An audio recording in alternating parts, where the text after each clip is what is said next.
Yo, it's your boy Dctree, and this is Dctree-Nation, the channel on YouTube that covers hoops and heroes. And today we're talking hoops. We talking my boy Murray, y'all, and the rumors surrounding his potential trade, man. And I wanted to make a video kind of addressing this because Murray did address this himself. He did it in a rather decent way, I think. But I wanted to kind of address this. There's a reason why he's, in the rumors. There's a reason for that. You're not part of every team's rumor mill. Not every team, but a lot of teams' rumor mill. The Knicks, the Bulls, other teams as well, unless something is going right. So I want to talk about that in a second. But first, I just want to shout out whoever it was, the angel that decided to crop these daggone DeJounte Murray pics, because I follow him on Instagram and they were not cropped. And he had these short shorts on, man. When I saw those pics, man, my reaction was like,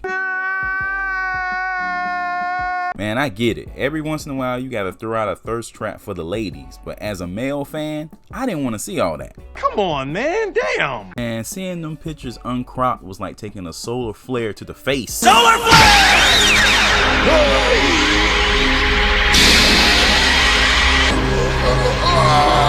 Bruh, that's still my dog, but come on, man, please. But before I jump too deep into it, if you like my content, please sub to the channel. Okay, back to the comments that DJ made. Rumors can be true, rumors can be false. I'm just thankful and grateful for the highs, the lows, the blessings, the lessons, the setbacks, the comebacks, the love and the hate. This S is all hard work and dedication for sure. And I think he really responded to the rumors in a positive way. But like I said before, there's a reason for that. The reason why he's not upset over these trade rumors is because it's part of being a solid player. You get what I'm saying? When you're a solid player in this league, you're going to be in trade rumors. If you're not in trade rumors, that means no one wants you. That means you're not performing. It means that you're not respected by your peers. You're not respected by other teams. Because he had a great year, by his standards, people noticed. And I think our fan base need to take a step back and really realize what we have here. We have a player that's grown. We have a player with tons of potential. We have a player that had a breakout season. Just because it wasn't 22 points per game and 10 rebounds doesn't mean he didn't have a good year.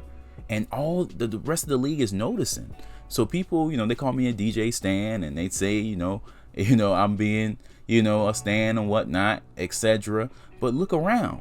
He's in the rumors for the Bulls, for the Knicks, for the Sixers, for these teams for a reason. You get what I'm saying? And don't get me wrong. He's absolutely right. Rumors can be rumors. But no one was looking for DeJounte a couple years ago. And he wasn't part of any rumors last year. This is indicative of his growth.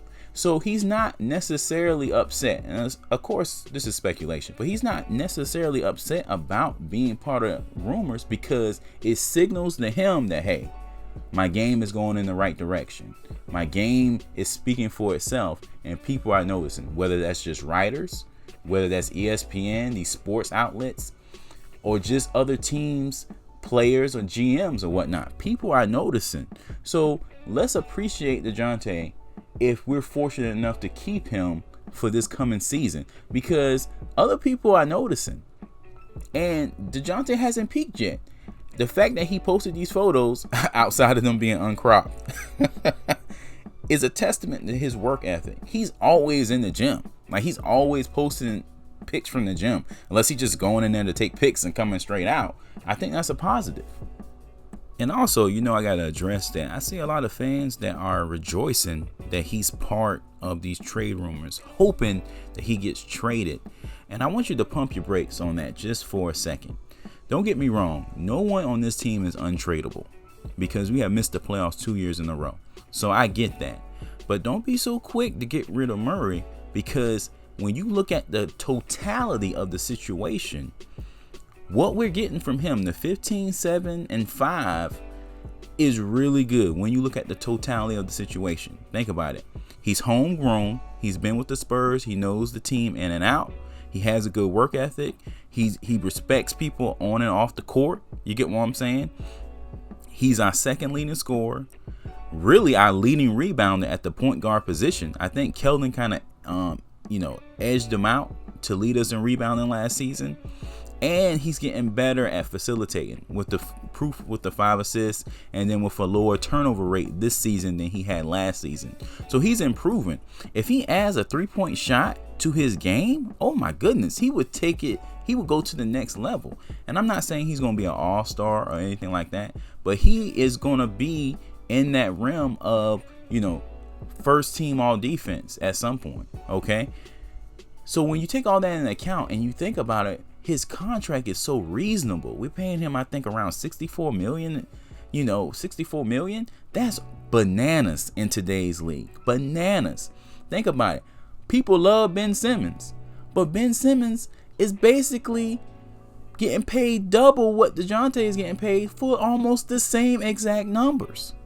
And again, no, I'm not saying DeJounte is better than Ben Simmons. I'm not saying that. But when you take the totality of the situation, contract, the fact that we would have to trade for Ben Simmons and lose a lot of assets, the fact that, there's questionable rumors about Ben Simmons' work ethic and whatnot, the fact that he's going to take up a lot of the cap for 3 or 4 more years for basically the same numbers for, an extra few 0.3 blocks, an extra, 0.4 steal.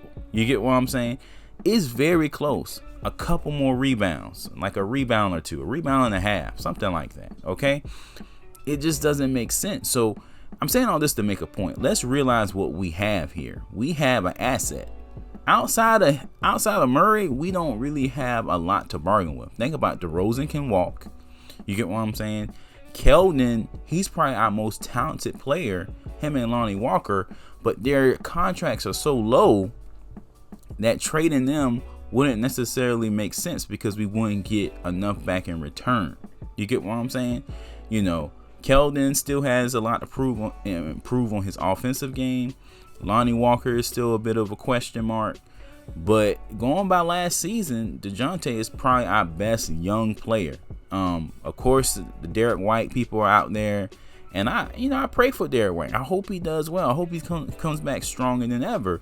But with him being older, and somewhat injury prone, I hope he's not. But it's starting to look that way just a bit. Hopefully he can have a great season and, shut me up. Hey, I want to be shut up.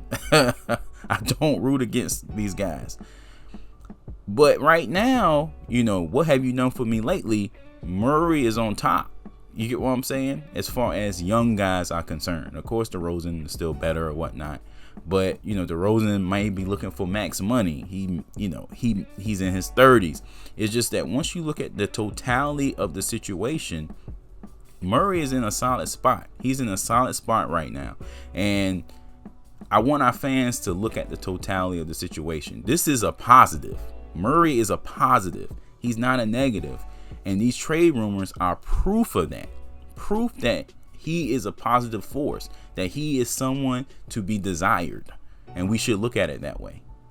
Okay, before I get out of here, I just want to address, the people that say, hey, trade him while he's hot. Trade him while his stock is up. Trade him while we can get as much as we can for him, because he isn't an all-star talent and he isn't going to take us to the next level per se.